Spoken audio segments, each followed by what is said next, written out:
Mainit na balita, nagsimula na ang pagdinig ng House Justice Committee para himayin muli ang dalawang impeachment complaints laban kay Vice President Sara Duterte. Tinatalakay ngayon ang magiging ground rules ng hearing proper.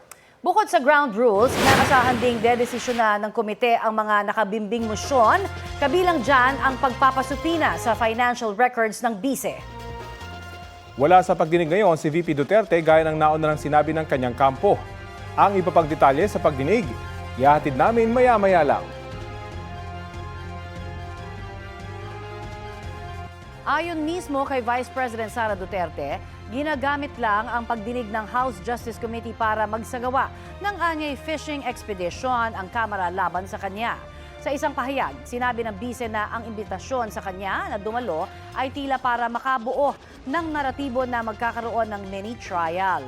Hindi naman daw kinakailangan personal na dumalo roon ang isang respondent ng impeachment complaint.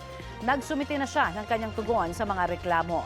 Wala na raw dapat pang gawin ang komite kundi ibasura ang dalawang impeachment complaints na anyay malinaw na kulang ang ebidensya. Dagdag ng bise, inuuna pa ang politika kaysa sa kapakanan ng mga Pilipino.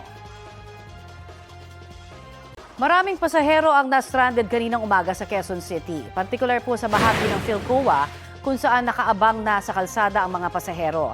Ilan sa kanila na late na raw sa trabaho dahil sa kakaunti lamang ang mga bumiyaheng jeep. Ang ilan kasing jeepney driver piniling hindi mamasada ngayong araw kung kailan sinimulan ang pamamahagi ng 5,000 pesos na cash aid mula sa DSWD. Anong oras pa po kayo naghihintay? 6:30 po. Sobrang Ano po nangyari? medyo kulang po ng jeep tsaka mga biyahe po sa bus po. Ano po ba kayo papasok sa trabaho? Opo, papasok po. So late na. Opo, sobrang late na po. Isang taong nasa ilalim ng State of National Energy Emergency ang Pilipinas, bunsod po ng gyera sa Middle East.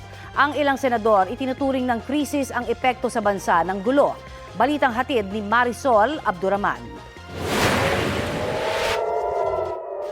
Sa gitna ng epekto sa bansa ng gulo sa gitnang silangan, nagdeklara ng State of National Energy Emergency si Pangulong Bongbong Marcos. Sa ilalim ng Executive Order No. 110, itatatag ang Unified Package for Livelihoods, Industry, Food and Transport o UPLIFT. Layo nito masiguro na sapat ang supply ng enerhiya sa bansa, hindi matitigil ang delivery ng pangunahing serbisyo, patuloy na paggulong ng ekonomiya at pag-alalay sa mga mamamayan, partikular sa vulnerable sectors. Isang taong epektibo ang kautusan.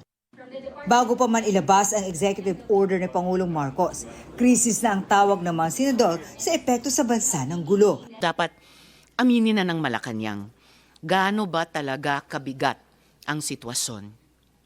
At ano na ba ang eksaktong plano ng gobyerno? We must first admit that there is a crisis for us, for all of us, to act with urgency.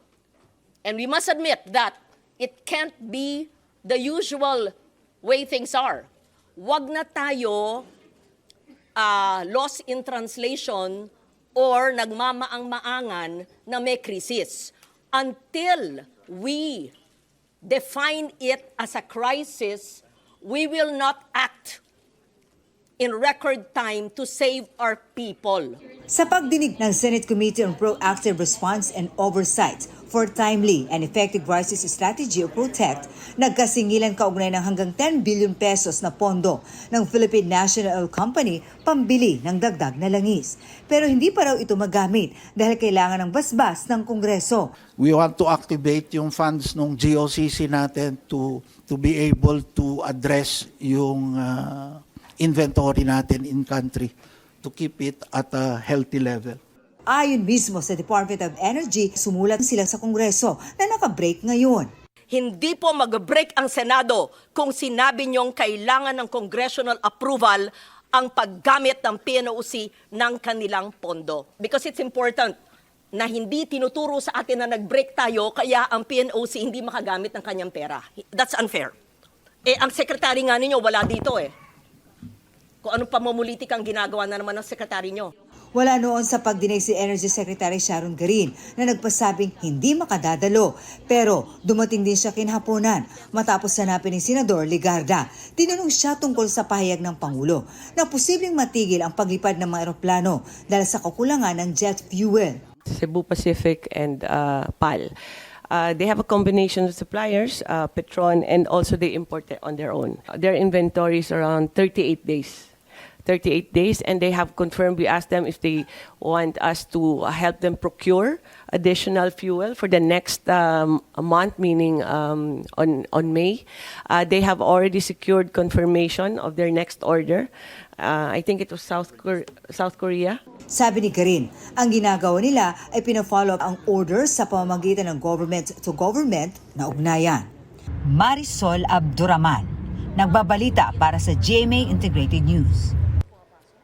Sa ibang balita, ni-raid ng mga otoridad ang isang sabungan sa Tondo, Maynila dahil umano sa illegal na online sabong. Mahigit 100 na aresto, kabilang ang mga tumataya, pati ang mga operator at teller.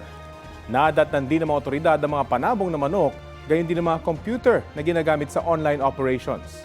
Walang naipakitang dokumento sa pulisya ang mga operator. Hindi nabigyan ng pagkakataon ng media na makausap ang mga inaresto. Ayon sa Criminal Investigation and Detection Group, mahaharap ang mga suspect sa reklamong paglabag sa anti-gambling law at paglabag sa Cybercrime Prevention Act. Bawal ang online sabong sa bansa simula noong 2022. Ito ang GMA Regional TV News. Patay ang isang senior citizen na lalaki matapos masunog ang kanilang bahay sa Cayapa, Nueva Vizcaya. Ayon sa Bureau of Fire Protection, Cayapa, nasunog ang panggatong na mga kahoy na nasa kusina ng bahay. Nang mapansin iyon ng misis ng biktima, agad niyang inilikas palabas ang kanyang mister na natutulog doon. Pero gumapang pabalik ng bahay ang lalaki para kunin ang mga personal niyang gamit. Doon na siya nakulong at nasawi. Ayon sa mga otoridad, natagalan ang pagresponde sa sunog dahil liblib ang lugar. Halos 2 oras ang biyahe mula sa bayan at wala silang malapit na kapitbahay. Walang pahayag ang misis ng biktima. Hulikam ang panloloob sa isang paupahang bahay sa barangay Ugak Sur sa Tuguegarao, Cagayan. Nakikita o makikita ang pagdaan ng lalaking yan na may bitbit na bag pasado alas 5 ng umaga nitong Biyernes. Nang mapansin ng CCTV, bigla niya itong ibinaling sa kanan. Ayon sa nangungupahan sa bahay, nahuli ng kanyang kasama sa bahay ang pagkuha ng suspect sa kanyang wallet. Agad tumakas ang lalaki, tangay ang wallet na may 20,000 pisong cash at isang cellphone. Iniimbestigahan pa ng pulisya ang insidente.